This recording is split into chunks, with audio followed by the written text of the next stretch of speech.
오늘 우리에게 주시는 하나님 말씀을 이제 받겠습니다. 갈라디아서 1장 6절에서 10절까지 말씀을 한 절씩 교독하고 마지막 10절은 같이 읽겠습니다. 6절 제가 먼저 읽습니다. 그리스도의 은혜로 너희를 부르신 이를 이같이 속히 떠나 다른 복음을 따르는 것을 내가 이상하게 여기노라. 다른 복음은 없나니 다만 어떤 사람들이 너희를 교란하여 그리스도의 복음을 변하게 하려 함이라. 8절 그러나 우리가 혹은 하늘로부터 온 천사라도 우리가 너희에게 전한 복음 외에 다른 복음을 전하면 저주를 받을지어다. 우리가 전에 말하였거니와 내가 지금 다시 말하노니 만일 누구든지 너희가 받은 것 외에 다른 복음을 전하면 저주를 받을지어다. 10절 함께요. 이제 내가 사람들에게 좋게 하랴 하나님께 좋게 하랴 사람들에게 기쁨을 구하랴 내가 지금까지 사람들의 기쁨을 구하였다면 그리스도의 종이 아니니라. 아멘. 하나님 말씀입니다. 모두 자리에 앉겠습니다. 오늘 갈라디아서 강의 이제 두 번째 말씀을 전합니다. 오늘 설교 제목이 다른 복음은 없나니 제목의 말씀을 나눌 건데, 여러분 오늘 갈라디아서 1장 6절에서 10절 읽는 동안 4번이나 반복해서 등장하는 약간은 좀 생소한 표현의 단어가 있죠. 혹시 발견하셨나요? 뭐죠? 다른 복음이에요. 근데 우리는 생각할 때 목사님 복음이면 복음이지 다른 복음은 뭘까요? 오늘 사도 바울이 갈라디아 교회 성도들에게 다른 복음에 대한 이야기를 하는데 그게 도대체 뭘까? 자, 먼저 6절 말씀을 볼게요. 6절에 보니까 사도 바울이 갈라디아 교회 성도들에게 좀 안타까운 느낌으로 이렇게 말해요. 그리스도의 은혜로 너희를 부르신 이를 이같이 속히 떠나 다른 복음을 따르는 것을 내가 이상하게 여기노라 이랬는데, 자, 이 6절 말씀을 제가 조금 쉽게 풀어서 설명하면 이런 거예요. 아니 여러분이 예수님으로 은혜를 받으셨잖아요. 부르심의 은혜를 받았잖아요. 그런데 어떻게 이렇게 그 은혜를 떠나서 다른 복음을 쫓아갑니까? 물론 오늘날처럼 그 막 이단에 미혹되는 그런 일도 있을 수 있겠죠. 그런데 오늘 이 다른 복음을 왜 쫓아가냐? 근데 이 말씀이 우리에게도 적용될 수 있는 말씀이기 때문에 저는 오늘 말씀을 통해서 저와 여러분의 믿음을 잘 점검해 봤으면 좋겠어요. 도대체 사도 바울이 말하는 왜 다른 복음을 쫓아가십니까? 이게 무슨 의미일까? 여러분, 우리가 예수님을 믿어도 딱 2가지 종류로 나누는 거 있지요. 하나는 은혜 생활하는 성도들이 있고 또 하나는 율법적으로 생활하는 성도들이 있어요. 가만히 보면 딱 이 2가지로 나눠져요. 은혜 생활하는 것은 내가 십자가 복음을 정확히 붙들고 이제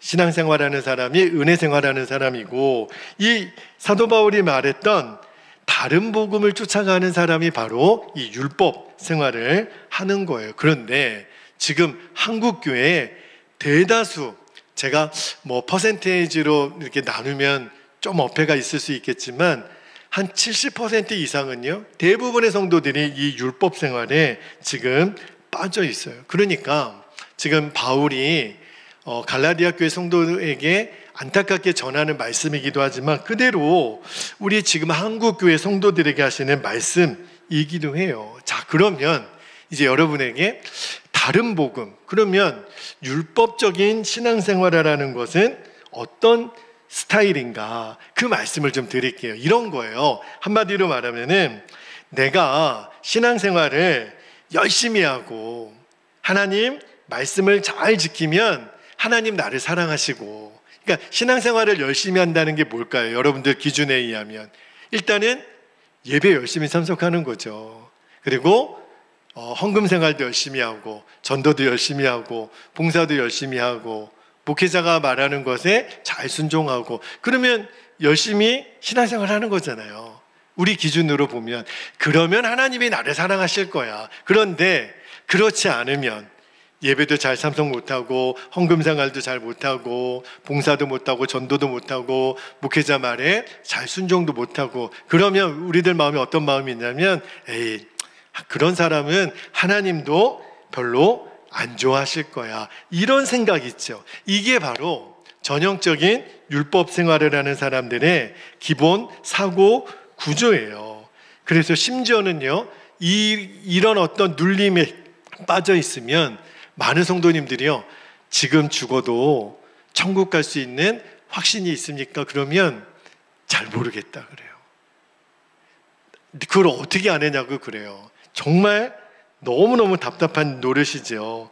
그러니까 그런 지금 마음의 상태가 사도 바울이 말했던 다른 복음인데, 자, 결론부터 말씀드릴게요.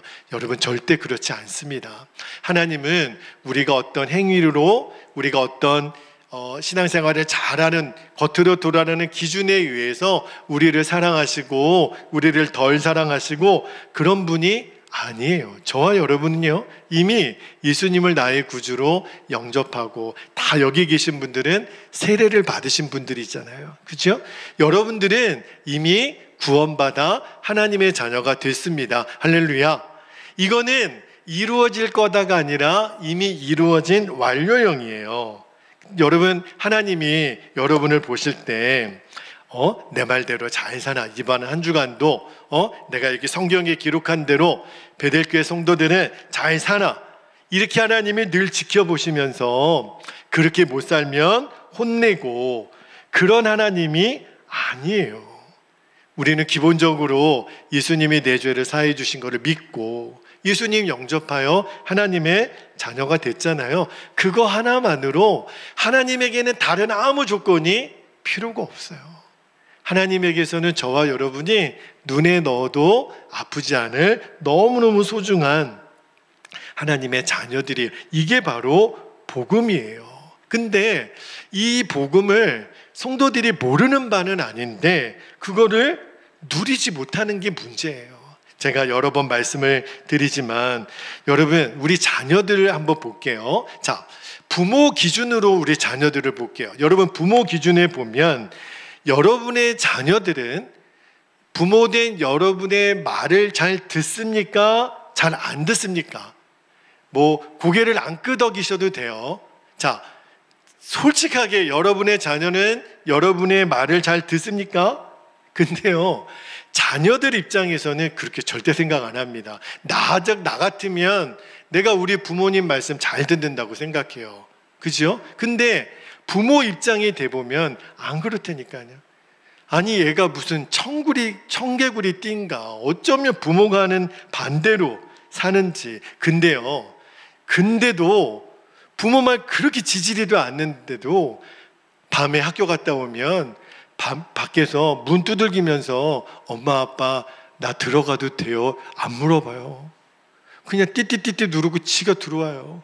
냉장고 문 열고 밥 먹을 때요, 제 허락받고 연 적 한 번도 없어요.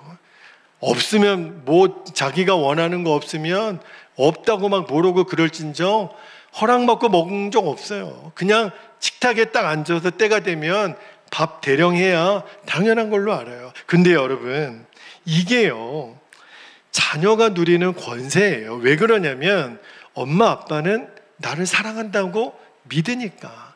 이거를 진짜 믿고 누리는 게 성경이 말하는 은혜를 누리는 거예요. 자, 이제 그러면 여러분 자신에게 한번 적용해 볼게요. 자, 지난 한 주간 하나님이 여러분을 보실 때, 자, 하나님의 아들과 딸 된 여러분을 보실 때 하나님의 심정은 어떠실까요?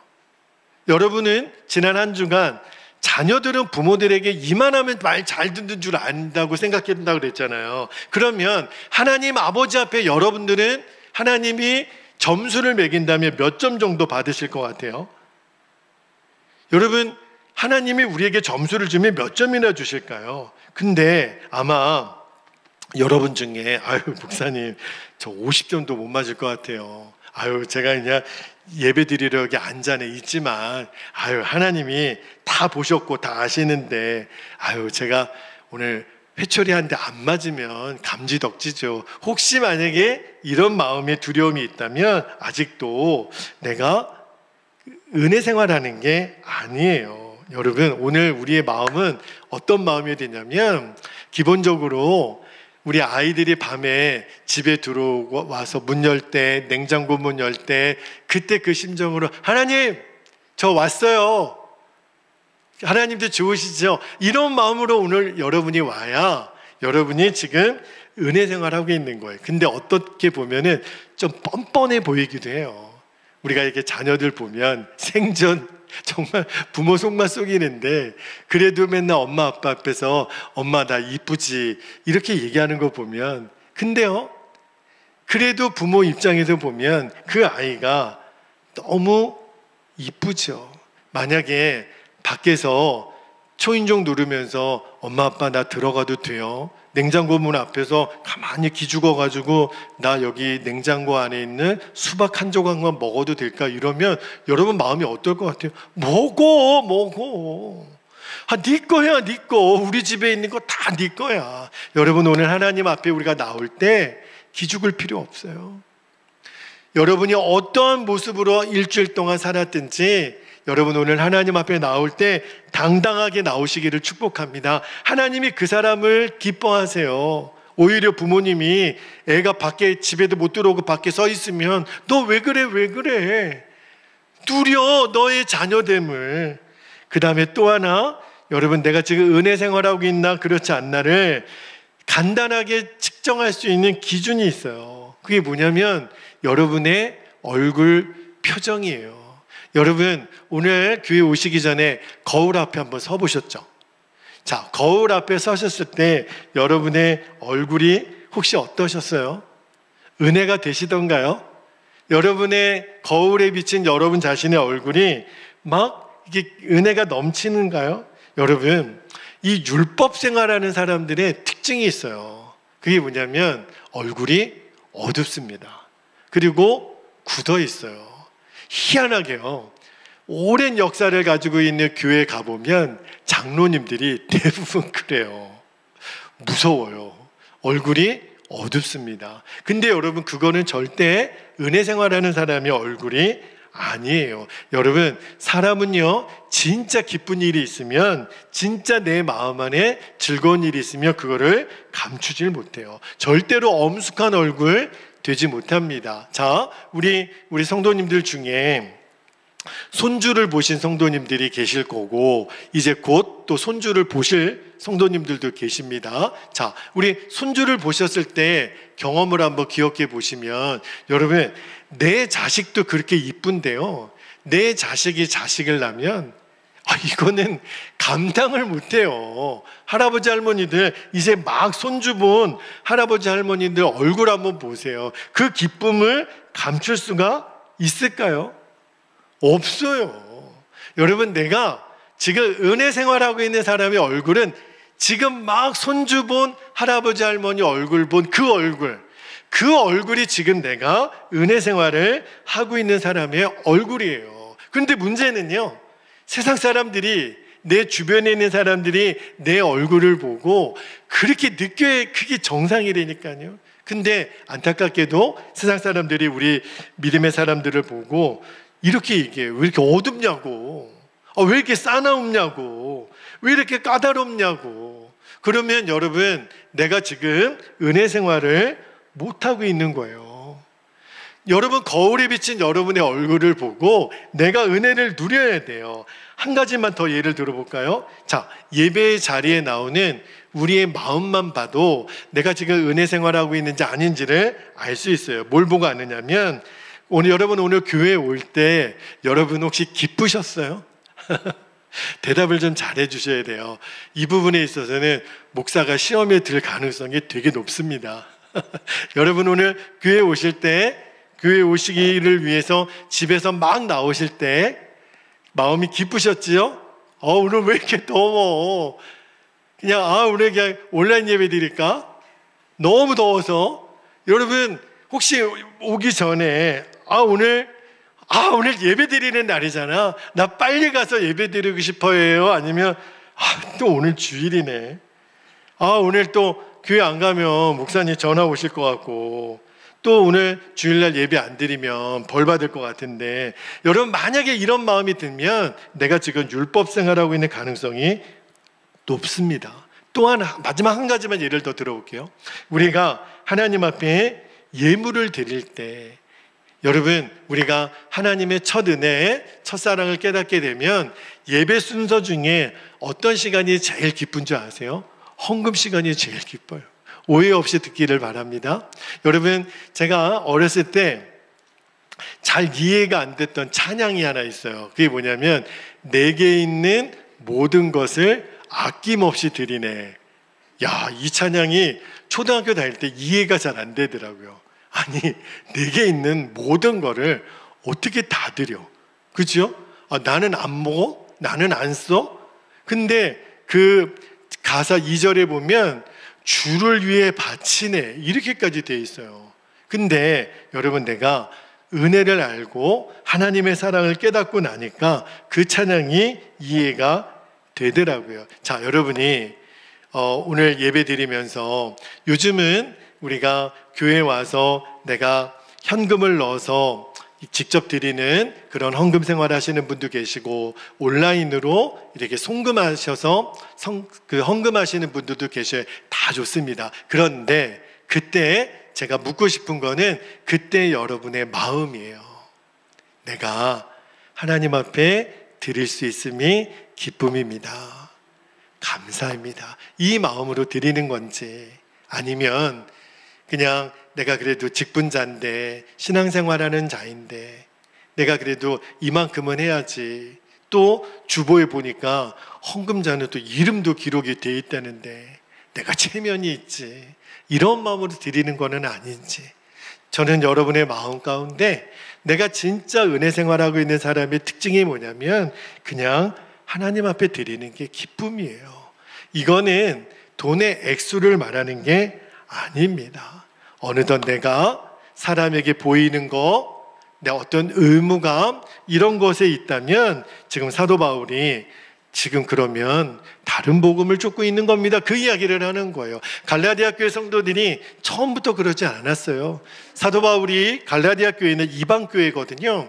처음에 교회를 세우고 사도 바울이 전해준 복음을 받았을 때는 갈라디아 교회 성도들이 너무 기뻤어요. 내가 예수님을 믿는 것만으로도 구원받을 수 있다니, 아무 조건 없이 내가 하나님의 자녀가 된다니 너무너무 기뻤어요. 이방인과 유대인의 차이도 없고, 남자와 여자, 주인과 종의 차이도 없고, 뭐 교회를 먼저 왔느냐 나중 왔느냐 그런 것도 없어요. 그냥 교회만 오면 기쁘고, 교회만 오면 즐겁고, 성도들과 만나면 너무너무 좋고, 너무너무 교회 신앙생활하는 게 행복이었어요. 그런데 사도 바울이 잠깐 다른 곳에 전도 여행을 갔다가 갈라디아 교회에 다시 돌아오니까 교회 분위기가 달라진 거예요.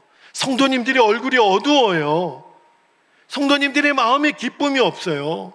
사도 바울이 알아보니까, 여러분 왜 그러십니까? 왜 이렇게 어둡고, 왜 이렇게 답답하고, 왜 이렇게 기쁨이 없습니까? 알고 보니까 사도 바울이 없는 동안에 저 예루살렘으로부터 유대인들이 와서 다른 복음이라고 하는 거를 전해준 거예요. 근데 그 다른 복음의 핵심이 뭐냐면, 그 예루살렘 그 유대인들이 와가지고, 아유 갈라디아 교회 성도님들 믿음 생활 잘하고 계시네요. 근데 제가 보니까 여러분이 한 가지 부족하네요. 예수님만 믿는다고만 전부가 아니거든요. 그러면서 뭘 얘기하냐면, 여러분 할례를 받으셨습니까? 아니, 할례가 뭡니까? 아이고, 내 그럴 줄 알았어. 하나님의 자녀라면 당연히 증표로 할례를 받아야 하나님이 기뻐하시지. 아니, 사도 바울 선생님은 우리에게 그런 얘기한 적이 없는데요. 아이고, 그게 그 사도 바울이 제대로 못 가르쳐서 그래. 진짜 하나님의 사랑을 믿는 사람은 할례를 받아야 돼. 그리고 막 모세 율법서를 내밀면서, 여기 봐봐, 하나님이 십계명도 주셨고, 이 레위기 성경에 보면 얼마나 많은 조항들이 있는데 이런 것들을 다 지켜야 하나님이 기뻐하시고 하나님의 사랑을 받는 거지. 막 이렇게 전하니까 갈라디아 교회 성도들이 어이구 그러네. 예수님만 믿은 게 좀 부족한 것 같고 할례도 받아야 되고 율법도 지켜야 되고 그러다 보니까 갈라디아 교회 성도들이 이 유대인들이 전해준 다른 복음을 막 쫓아 사는 거예요. 근데 문제는 어떤 일이 생겼냐면 갈라디아 교회 성도들이 기쁨이 없어진 거예요. 얼굴이 어두워진 거예요. 왜냐하면 내가 조금이라도 잘못하면 하나님 앞에 벌 받는 것은 아닐까. 여러분, 지금 이 지경에 빠져 있는 한국교회 성도들이 너무 많습니다. 조금만 어려운 일이 생기고 조금만 잘못된 일이 생기면 내가 벌 받는 줄 알아요. 하나님이 나를 미워하시는구나. 내가 하나님 앞에 지금 혼나고 있구나. 근데 지금 갈라디아 교회 성도들이 다 지금 여기 무너져 버린 거예요. 사도 바울이 너무 안타까워서 뭐라고 얘기를 하냐면, 자, 9절 말씀 후반절을 볼게요. 9절에 보니까 만일 누구든지 너희가 받은 것 외에 다른 복음을 전하면 저주를 받을지어다. 그러니까 갈라디아 교회 성도들 중에 아니 바울 사도님, 아니 율법을 지키는 게 뭐가 그렇게 잘못됐습니까? 할례도 받으면 좋은 것 같고 율법을 잘 지키면 아니 저 예루살렘에 온 유대인들처럼 아니 더 그렇게 신앙생활 잘하는 거 아닙니까? 여러분, 율법을 지키는 게 문제가 아니에요. 핵심을 정확히 알아야 됩니다. 여러분, 교회에 오셔서 목회자들로부터 이것도 하시고 저것도 하시고 이런 겉면의 말을 잘 많이 들으셨죠. 그러나 그 모든 겉면과 모든 가르침이 구원의 조건은 아니에요. 구원의 조건은요, 오직 예수 그리스도 그분 이름밖에는 없습니다. 왜 사도 바울이 다른 복음을 전했던, 아니 율법을 지키는 게 뭐가 대단히 잘못된 일입니까? 할례를 받는 게 뭔가 대단히 잘못된 일입니까? 그게 문제가 아니라 구원을 받는 일에 있어서 다른 조건을 덧붙인 거예요. 그래서 지금 사도 바울이 다른 복음을 전한 그들에게 저주가 있을지어다. 여러분, 우리가 믿는 십자가 복음은 뭐예요? 누구든지 예수님의 이름만 믿으면 그러면 그에게는 구원이 임하는 거예요. 다른 조건은 없어요. 1년 52주 중에 최소한 50주는 이상은 예배를 드려야 됩니다. 헌금은 해야 됩니다. 11조를 해야 됩니다. 봉사를 해야 됩니다. 그래야 구원받습니다. 그런 거 없어요, 여러분. 우리가 구원받는 유일한 조건은 예수 그리스도 이름을 믿는 그것밖에는 없습니다. 자, 그런데 왜 지금 아까 제가 70%까지 말씀을 드렸잖아요. 그 당시에 갈라디아 교회 성도들이나 지금 한국 교회 성도들이나 다 무섭게 이 율법주의에 빠져 있기 때문에 그래요. 근데 왜 그렇게 이렇게 쉽게 율법주의에 빠지게 되었나? 왜 그럴까요? 이유는 하나예요. 하나님이 나를 실제로 얼마나 사랑하시는지 우리가 모르기 때문에 그래요. 제가요, 지난번에도 한번 말씀을 드렸지만 이제 익산의 베델 교회에 제가 부임한 지 이제 한 3년 하고 5개월 정도 이렇게 지나가고 있어요. 근데 제가 익산에 내려오기 전에 하나님께 어떤 기도를 많이 드렸냐면, 하나님, 제가 익산에 내려가서 목회하면 저에게 능력을 좀 주세요. 무슨 능력을 구했냐면, 하나님, 제가요 말씀을 잘 전하는 능력을 주세요. 그래서 사람들에게 목사님 설교 잘한다는 소리 듣게 해주세요. 제가 실제로 그렇게 기도했었어요. 그리고 하나님 저에게요 좀 능력을 주시는데 병고침의 은사도 좀 주시면 좋을 것 같아요. 지금 우리 성도들 중에 아픈 분들이 좀 꽤 많으신데 제가 성도들 머리 위에 손을 얹고 기도하면 성도들 병이 그 자리에서 낫게 해주시는 능력을 주시면 여러분 얼마나 제가 좋겠어요. 그러면 진짜 익산에 있는 진짜 막 몸이 아프신 분들 저 베델교회 목사님한테 가서 안수기도 받으면 다 난데, 만약에 이런 소문이 나면 정말 얼마나 많은 성도들이 우리 교회에 오겠어요? 제가 꿈도 야무지지 그런 기도를 하나님께 드렸어요. 말씀에 능력도 주시고 은사도 주시고 병고침에 지혜도 주시고 능력도 주시고. 근데요 여러분, 제가 그것을 계속 구하다가 하나님이 제 생각을 완전히 바꾸어 주신 계기가 하나 있었습니다. 물론 그런 것이 있으면 목회에 도움은 되겠죠. 그런데 제가 왜 그런 생각이 바뀌게 됐냐면, 제가 처음에 익산에 와서 첫 새벽 설교할 때부터 하나님의 전하게 하신 말씀이 있었어요. 그 성경이 바로 예레미야 성경이었습니다. 여러분, 예레미야 성경은요, 굉장히 좀 분량도 길고 읽기가 좀 어려운 성경인데, 남유다가 바벨론에 망하게 되는 그때 하나님의 예레미야 선지자를 들어서서 무서운 심판과 경고를 했던 그 예레미야 성경 자체가 굉장히 무겁고 어두운 말씀, 비유도 굉장히 많아서 해석하기가 어려운 성경인데, 근데 제가 예레미야를 매일 새벽마다 한 장씩 읽으면서 제가 뭘 깨달았냐면, 겉으로 보면은 하나님의 징계예요. 너희들 더 이상 말 안 들면 큰일 나. 이제 너희를 내가 버릴 거야. 매 성경마다 그렇게 써져 있는데, 근데 저는 어떻게 읽어졌냐면 그게 나를 향한 하나님의 사랑이라고 읽어졌어요. 왜 이렇게 말씀하시냐는 거예요. 그냥 굳이 말 안 하고 그냥 쳐버리시면 될 거를 하나님이 100번, 1000번 너 이렇게 살면 안 돼 계속 말씀하시는 이유가 제가 어떻게 읽어졌냐면, 이게 바로 나를 사랑하는 하나님의 표현이시구나.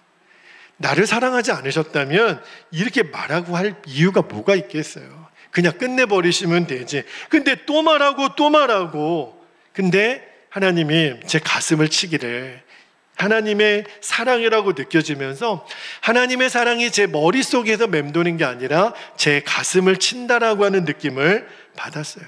그러고 나니까 내가 말씀의 언변이나 은사나 능력이나 그게 필요하지 않더라고요.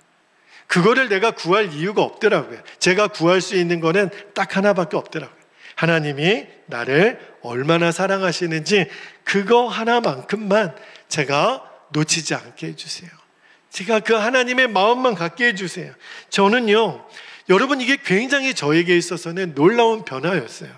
만약에 제가 그 은혜를 깨닫지 못했다면 저는 지금도 여전히 설교 잘하는 목사로 인정받으려고 굉장히 사람에게 인정받으려고 몸부림치고 애쓰고 그렇게 좋은 모습만 보이려고 나를 꾸미고, 그리고 막 은사만 구하고 없으면 또 속상해하고 그런 사람이 됐을 거예요. 그런데 그런 게 있으면 좋겠지만 없는 것이 나에게 그렇게 지금은 내가 그것으로 인하여 좌절할 이유가 되지가 않더라고요. 왜냐하면 하나님이 나 사랑하시는 게 너무 분명하니까.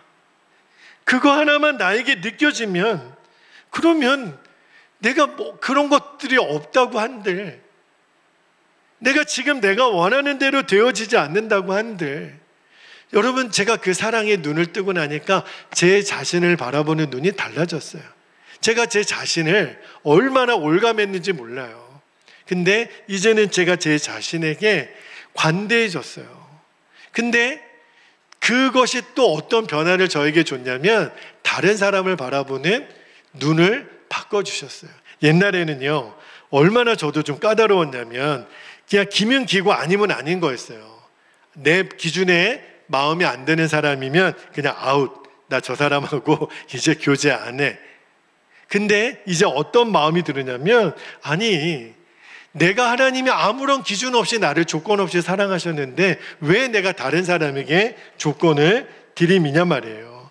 그럴 필요가 없는 거예요. 여러분, 저는요, 이 주님의 십자가의 은혜를 바로 깨닫는 것보다 더 큰 은혜가 없다라는 것을 이제 깨달아져요. 근데 여러분, 너무너무 많은 성도들이요, 하나님이 진짜 나를 얼마나 사랑하는지, 내가 지금 이제까지 어떻게 살았는지 여부와 상관없이 하나님이 나를 얼마나 사랑하시는지를 모르니까, 그러니까 은혜 생활을 못하고 자꾸 율법 생활에 매이게 되는 거예요. 제가 여러분에게 조금이라도 이해가 되도록 한 가지 좀 예를 들어 하나님이 나를 얼마나 사랑하시는지를 이 예를 드는 것이 적절할 것 같아서 이 말씀을 드리고 기도하기를 원하는데, 여러분, 저희 교회에서는 매월 첫째 주마다 뭘 하죠? 성찬을 받아요. 다음 주에 우리가 성찬을 할 텐데, 근데 이 성찬이 주는 복에 대한 말씀을 좀 나누고 기도하기를 원하는데, 성찬의 유래는요, 예수님이 이제 십자가에 잡히시는 그날 밤에 제자들에게 이제 세족식을 행하셨던 그 뒤에 행하셨던 의식이 성찬인데, 근데 그때요 분위기는 굉장히 위기입니다. 왜 위기냐면 예수님이 제자들에게 이제 성찬을 행하고 난 뒤에 곧바로 제자들은 예수님을 다 버리고 도망갑니다. 그리고 예수님의 수제자였던 베드로는 예수님을 몇 번이나 부인하죠? 3번이나 부인해요. 그러면 끝난 거예요. 스승과 제자는, 여러분 이제 내가 스승을 배반했어요. 다 도망갔어요. 그러면 이제 그 예수님과 제자들의 관계는 끝난 거잖아요. 그런데 예수님이 그거를 아셨어요. 제자들이 부인하고 다 도망갈 거를 아셨죠. 근데 식탁에 이제 떡과 포도주를 진설하시더니 예수님 뭐라고 말씀하시냐면 떡을 떼어주면서 이렇게 말씀하십니다. 이 떡을 받아 먹으라.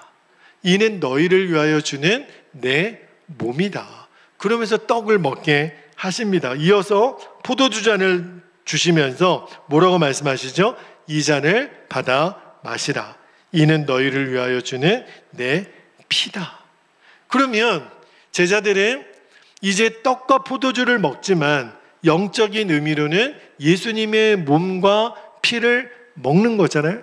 그러면 떡과 포도주가 내 입으로 씹어서 목으로 넘어갔어요. 그러면 이제 나와 떡과 포도주는 한 몸이 된 것처럼 예수님 몸과 피를 먹고 마신 우리는, 제자들은 이제 예수님과 한 몸이 된 거예요. 여러분, 이게 무슨 말이냐면 예수님은 지금 제자들이 배신하고 떠날 거를 아셨다 그랬잖아요. 근데 그 제자들과 이제 아예 몸을 섞어버리신 거예요. 이제는 제자들의 몸속에 들어간 떡과 포도주가 예수님의 몸과 피가 들어갔기 때문에 예수님이 제자들 안에 들어가 버리신 거예요. 그러니까 예수님의 몸이 제자들의 몸이 되었고 예수님의 피가 제자들의 피가 된 거예요. 여러분, 왜 예수님이 그렇게 하신 것 같아요? 왜 예수님이 도대체 이 성찬을 하신 이유는 뭐지요? 이유는 딱 하나예요. 나는 너희를 절대로 포기하지 않겠다는 거예요. 여러분, 성찬을 받을 때 우리가 누리는 은혜가 뭔지 아십니까? 내가 지난 한 주간 어떻게 살았는지 알지요? 목사님은 몰라도, 다른 성도들은 몰라도 나 혼자 있었던 그 시간에 나는 나를 알지요. 정말 벼룩도 낯짝이 있지, 하나님 앞에 고개 쳐들고 예배 드리지 못하고 싶은 마음이 우리들에게 있지요. 그런데 성찬을 받을 때마다 여러분이 어떤 은혜를 누리셔야 되냐면, 맞아, 예수님은 나를 버리지 않으셔. 나는 제자들처럼 예수님 부인하고 도망가고 엉터리로 살았지만 성찬을 받을 때마다 주님 말씀하시기를 나는 너를 버리지 않을 거야. 이제 버릴 수도 없어요. 왜? 한 몸이 됐으니까. 여러분, 이게 제자들에게 주신 놀라운 복이에요. 너희들은 나를 버리겠지만 나는 너희를 버리지 않아. 이게 성찬의 복입니다. 근데 나중에요, 제자들이 이것을 깨달아요. 성찬을 통해 주신 그 복을 깨닫고 나서 나중에 제자들이 어떻게 되는 줄 아십니까? 다 순교자가 돼요. 예수님의 12제자 중에 다 순교하죠. 그러면서 나중에 그 제자들은요, 죽음의 길을 가는 것까지 어디라도 마다하지 않았어요. 내가 가지고 있든 없든, 내가 대접을 받든 못 받든, 명예가 있든 없든 아무 상관이 없었어요. 그냥 기뻐요. 왜요? 예수님이 나를 얼마나 사랑하시는지 아니까. 여러분, 하나님이 나를 얼마나 사랑하는지 아는 그것에 눈이 뜨인 사람은요, 이제는 불평불만이 없어져요. 낙심이 없어져요. 두려움이 없어져요. 왜? 예수님의 몸이 나와 한 몸이 되었으니까. 이게 성찬을 통해 주시는 은혜거든요. 생각해 보면 저도 성찬을 집례를 하면서 그런 생각에 빠질 때가 있어요.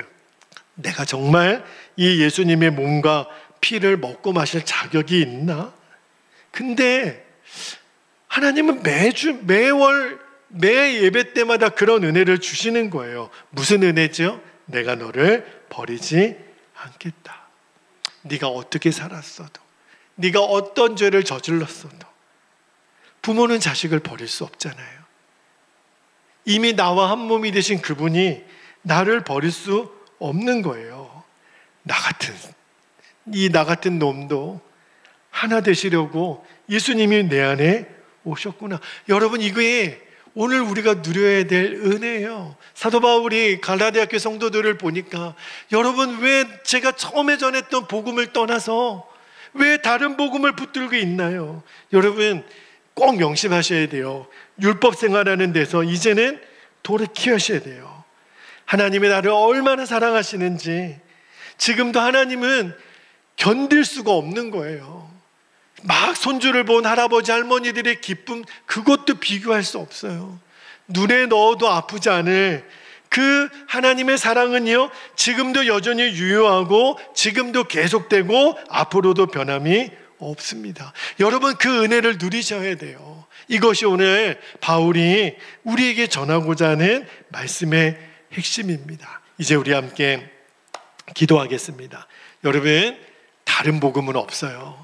정말 십자가 복음을 여러분이 붙드셔야 되는데, 두 가지 기도 제목을 나누고 우리가 기도하기를 원합니다. 첫 번째는, 여러분, 하나님을 두려워하는 분으로 여겼던 율법 생활에서 이제 나오십시오. 하나님 무서운 분 아니세요. 하나님은 우리에게 까다롭고 벌 주시는 분이 아니세요. 나를 얼마나 사랑하시는지 그 은혜 앞으로 나오십시오. 두 번째는, 그 은혜를 우리에게 보여주기 위해서 주님이 우리에게 보여주신 사건이 두 가지예요. 하나는 십자가예요. 그 십자가에서 보여주신 하나님의 사랑을 받으시고, 또 성찬을 통해서 행해 주신 결코 우리를 버리지 않겠다라고 하시는 그 예수님의 사랑을 여러분들이 이제 받으시기만 하면 되세요. 그리고 절대로 다른 복음에 흔들리지 않게 되기를, 오늘 허락하신 기도 제목을 붙잡고 이 시간 주님의 은혜와 사랑을 기억하면서 주님의 이름을 간절히 부르고 통성으로 기도하겠습니다. 주여